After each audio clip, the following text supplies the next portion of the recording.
ሰላም ከመይ ውዒልኩም ክቡራት ተኸታተልቲ መረባና ተሓንዲኹም ኣነ ሰላም እየ እግዚአብሔር ይመስገን ከማይ ሰላም ክትሉ በዓልቲ ሙሉእ ተስፋ እየ ነዚ ቻነል ሓደሽቲ ዝኾንኩም ላይክ ሸር ሳብስክራይብ ብምግባር ቤተሰብ ይኹኑ እምበር ሎማዓንቲ ሓንቲ ዛንታ ሒዘልኩም መፅእ ኣለኹ ይቅርታ ኣደይ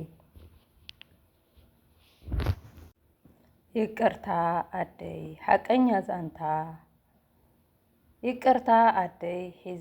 ሒዛትና ዝነበረች ጃልባ ክትበፅሐና ኣይከኣለትን ማዕበል በርቲዕዋ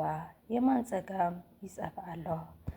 ከመውት ድልየት የብለይን ግን ጃልባና ትጥሕል ኣላ ማማይ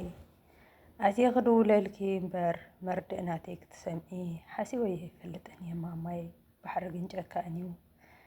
ክገብረልክ ዝሓሰብክዎ ከይገበርክዎ ይውሰጠና ኣሎ ኩሎም ኣብዛ ጃልባ ምሳይ ዘለው ነናቶም ዕላባ ነይርዎም ቅድሚ ምብጋስና ኣብ ምኽዘን ዓሊልና ነርና ኣነ ግን ንዓኺ ንምሕጓስ ጥራይ እዩ ነይሩ ዕላማይ ይቅርታ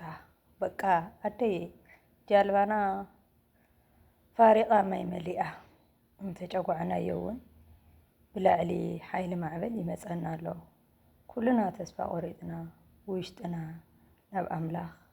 ንንሳህ ኣለና መርድእ ናተይ ክነግርኺ ከለው ሓደራ ኣብዘይ ሕማምኪ ከይትበፅሒ ኣደይ እንተስ እድለይ ሕማቅ ኮይኑ እንተስ ኣነ ሓሚቐ ኣብ ባሕሪ ተርፈ ኣለኹ ኣብ ጎነይ ዘለዉ ኩሎም መላእኽቲ እንዳፀውዑ እግዚኦ ይብሉ ኣለዉ ገሊኦም ከዓ መዓት መፀዋዕታት ይመፃወዑ ኣለዉ ግን ትርጉም የብሉን ካብዚ ክንዲ ጎቦ ዝኸውን ማዕበል ክንደየናይ ከይንድሕን ቻው በሊ ኣደይ በኣይ ከይትሓዝኒ ደጊም ከይደ ኣለኹ ዳሕራይ ከይኸፈኪ ኩሉ ከም ዝሓስብካ እዩ ይኾነልካን እምበር ብዙሕ ነይሩ ባህገይ ካብ ኮነ ግን ተስፋ ከይትቆርፂ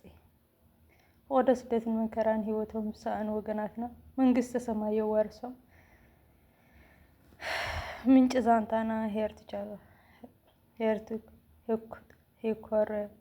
ይፍቲ እያ ትብል እዛ ዛንታ ሓፃርን መራርን እያ ነዚ ዝኒአናዮ ጊዜ እውን ትውክል እያ እሞ እግዚአብሔር ኣምላኽ መንግስተ ሰማያት የዋርሶም ኣሕዋትና ኣብዚ እዋን እዚ እዚ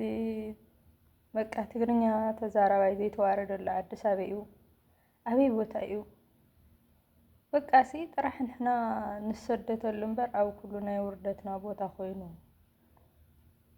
እና እግዚአብሔር ኣምላኽ ብምሕረቱ ይጠምተና ገሊኡ ብጥይት ባዕሉ ገሊኡ ብሸፋቱ ገሊኡ ብባሕሪ ገሊኡ ብኹናት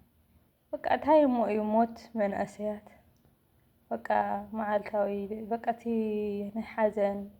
እቲ ብኽያት እቲ ጓህስ ከም ባህልና ሆነ መፅእ ኢልና ምሕረት ይወርደልና